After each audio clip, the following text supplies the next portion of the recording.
The North American P-51 Mustang was one of the greatest fighters of World War II. This is the new add-on pack for the DCS World Simulator series that recreates this classic fighter in the high level of detail we have come to expect from the series. DCS P-51D Mustang gives the option of running through a detailed startup sequence, though luckily this warbird is much simpler than the modern day A10C or KA50. This also provides the opportunity for a small trivia question. Why was the Mustang like the iPad? And here's a small clue.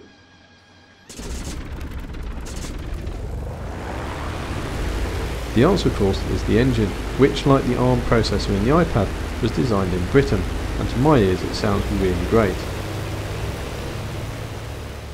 There are some tutorials included with this add-on pack. They follow the style of the A10C tutorials and are very well done. The instructions will either wait for the actions to be completed or ask you to press the spacebar to continue. This avoids the panic of not being able to find a control and trying to catch up. The controls are also highlighted when they are required, with directional arrows if they're off screen. Moving to the engine control panel on the front dash, turn on the fuel booster pump by setting the fuel booster switch to the up position by clicking over the switch. Select the left and right magnetos to provide power to the engine ignition system by setting the ignition switch to both. Active pause is also included. This might seem a little weird the first time you encounter it. It lets you adjust controls in the aircraft without time passing on the outside world. It's the pole opposite from the realistic timings in IL-2 Cliffs of Dover that prevent many different settings from being adjusted at once, and purists will want to avoid it, but it's a great tool when you're learning.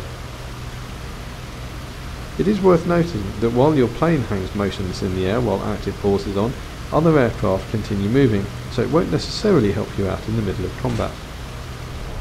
The other useful tool for beginners is a basic flight manual that can be accessed while the game is running. It's very helpful for quickly finding key commands and double checking speeds.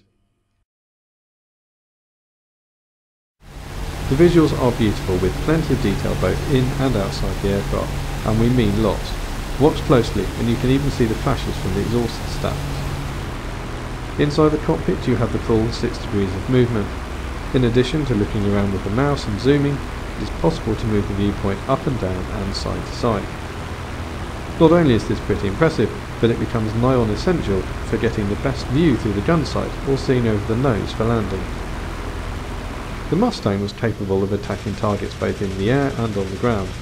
All the standard weapons are simulated in this add-on. The guns can be used to attack both kinds of targets, and the gyroscopic gun sight is realistically simulated.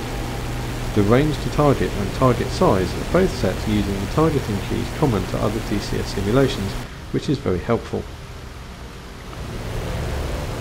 Ground targets can be attacked with the guns as well as rockets and bombs. A lot of practice is required here as there are no targeting aids.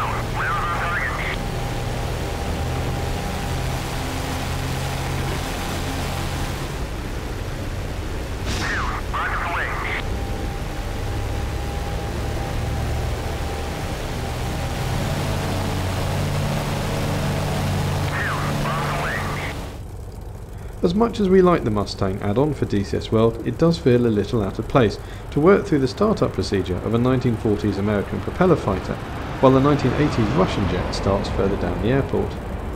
We hear that more aircraft of a similar vintage are on the way, but if you are looking for a good World War II simulator, something from the IL-2 stable will probably give a more rounded experience, even though the release with the Mustang is now rather old.